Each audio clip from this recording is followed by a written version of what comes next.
So one of my favorite things about being on the road is all the time we get to spend together. And I see that reflected the chemistry of this Thunder team, the camaraderie. It's a lot of fun. And it's been one of the main reasons they've been able to ascend so quickly, maybe quicker than a lot of people expected. I had an exclusive conversation just about an hour and a half ago with Shai Gilgeous-Alexander, who you see warming up right here at practice. Here is our conversation. Shai, you're on the precipice of your first NBA Finals. I imagine it feels kind of like Christmas morning. This is a childhood dream that's realized for you. Yeah, it's hard to even wrap my head around. Yeah. To know that we're four games away from achieving the ultimate dream as a kid. It's so crazy to be so close, but also winning 4 games at this stage is very hard and is a far ways away. So just to know you're close but still a little bit far is it's a little bit tricky. It throws you off, but it's been super fun. Yeah, you have to kind of guard yourself from thinking too far ahead. I know I would struggle with that. I told you that last series. But you've been at the bottom, both at multiple different levels. You've been at the bottom. You've been cut from your JV team when you were in school. You've been on a 22-win team. You've been through the trades and the talks and the rumors. Fast forward to now, how does that put into perspective this moment? Yeah, it feels good.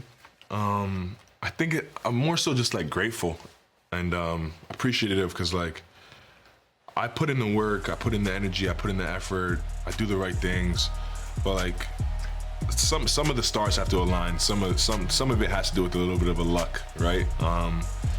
And some people put in the work and don't get the luck and they don't get to achieve their dreams. And for me to put in the work, control what I can control, but also get my stars to align and have that little bit of luck is a blessing. So I'm really just super appreciative of my journey and where it's gone. I get that. I say that to young journalists sort of in a different way all the time when they ask, well, what do I need to do to be successful? And I always say, don't think that luck doesn't have a piece of it. Right. Luck always has a piece for the most successful people. Absolutely. Let's talk a little bit about this team. You all are incredibly close-knit, but it goes sort of beyond the on-court interviews that we all see. Lou Dort, he lived with you for a little bit, and you and J-Dub carpool to the airport sometimes. How did that happen? So COVID had happened. We played in the bubble. That next season, Lou had lived with me, and he had just signed this contract. It was very low, and then it all happened so fast. So he didn't have time to get a place, so he just lived with me. I had a place, a few extra rooms, and then this is the time before my wife came out and I didn't have a family, obviously. I was young. So I enjoyed the company. So I was just stay. You make him pay rent? No, Cook dinner? No. Cook? We had a dishes? No, I just had it felt like college. It felt like I had a roommate in the NBA. So it was cool. It was fun. Obviously I helped him out, but he also helped me out in just having a friend to be there all the time with. Yeah. And J-Dub, the rides to the airport together? Yeah.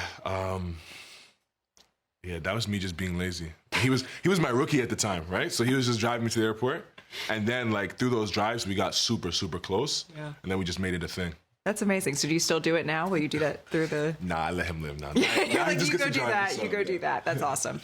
All season, though, this team has been really measured, particularly towards the beginning of the year. I remember asking questions about the goals of this team, and you all sort of shied away from this idea of our goal is to win a championship. And then that flipped for you. Were you always saying it out loud, and it was sort of I don't want to jinx our birthday wish by saying it to the world, or how did that work? I've always thought and believed that, to achieve things, you have to say them out loud. You have to embrace them. You can't run from them. You can't hide from them, no matter how big the dreams are. I've got cut from that grade 9 team and was telling everyone I was going to the NBA. And obviously I looked crazy back then, but those people are probably wow, he's insane, even more insane today to look at me now. So I always I've never ran from my dreams. I've never ran from my goals. I've always, I used to have a notebook to write down all my goals. I've achieved a lot of them. And I like to think that has a big part to do with it. I embrace them and I go after them and I'm not scared of them. Do you still write those goals down? Less writing, more just I understand and I know what they are. I had a lot more goals when I was 13 and I've achieved most of them. And now it's just the last end of the list. But I know what they are, and I remind myself of them every day. So there's nowhere that NBA Finals winning a championship is written down, and that'll be something that then you can cross off? Absolutely. It is definitely written down. Oh, yeah, it's written down. And then maybe in a couple of games, you'll be able to cross it off. I'm sure you've been watching. You're a student of the game, the Indiana Pacers. And they have been absurd is the word that I'm going to use in a lot of ways this postseason, because statistically, the wins that they have pulled off, usually that's once in a lifetime, and they've done it in every single series. Are you like the rest of us when you're watching them pull off these improbable comebacks, thinking, how did this come to fruition? Yes, absolutely. Like watching them, honestly, they're super fun. Like they play a certain way and they don't budge no matter what's going on. And I respect that completely. Like they have an identity, they have a formula, and no matter who they play, what the stage is, what arena it is, like they're gonna impose that on their opponent. And that's why they've been really good. Like they've been, every series turns into their series, it looks like, and they attack and they go after what they want, and I think that's why they've been really good, and it's been fun to watch. It's fun. The head of the snake has been Tyrese Halliburton for this Indiana Pacers team, someone that you've played against for years, someone whose game you've complimented for a long time. And this series, OKC versus Indiana, has sort of reinvigorated this conversation about what makes a young superstar. How do you think of the anatomy of a superstar, and where do you put yourself and Tyrese Halliburton in that?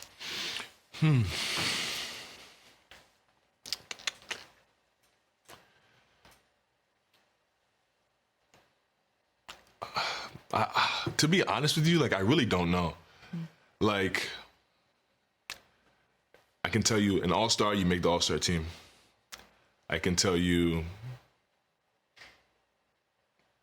a world defender, you make an all-defense team. Like I can tell you, like a world player, you make an all-NBA team. I can tell you, like an MVP, you get an MVP award. A champion, you win a championship. I don't know how to define that one. And like for me personally, like I think that's one of those things. It's like it's almost like the face of the league convo. Like it's for the world to decide and their opinions, and they come together. And I guess as a collective, more people think you're a superstar, or more people think you're a face of the league than not. And I guess you become that and you walk into it. But I don't think that's something that's like has a formula. I think it's just like a feel thing. Me personally, it's just been trying to be the best player I could possibly be, and hopefully one day win a championship. What's the scariest part of this Indiana team? What keeps you up at night when you think about them? I mean, the fact that they're here. Like, no matter what your route is, no matter who's on your team, like to get this far in the NBA playoffs, you have to be a really good team. And every team's going to have their strengths and their weaknesses, and they're going to go about the game differently. But to get to this point, you have to be a really good team, and that in itself is strong enough. If you win an NBA championship, you will have won a scoring title, an MVP, and a championship all in the same season. The only other players to do that are Michael Jordan, Kareem, and Shaq. When you hear your name in line with those, what do you think? It's hard to put into words, honestly. I don't even know. Those guys, all three of those guys are like basketball icons. Like I don't know. I don't know to even put my name in the same breath. I don't know.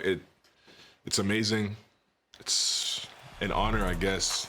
Obviously, can't get ahead of myself, but like to be anywhere near those names it's hard to even dream about and then to achieve. So I don't know. I don't have an answer for you. I would be speechless, but I think it just goes to show, like, if you work hard, keep your head down, you try to do the right things, and you try to have like the right intentions out there, like anything can happen for you. Like if you asked all those people, if you asked the coach that cut me when I was in 9th grade if I would be this today, he'd probably say no. But if you do a few things right, you can achieve what you want in life. Wanna try to boast at what I look like.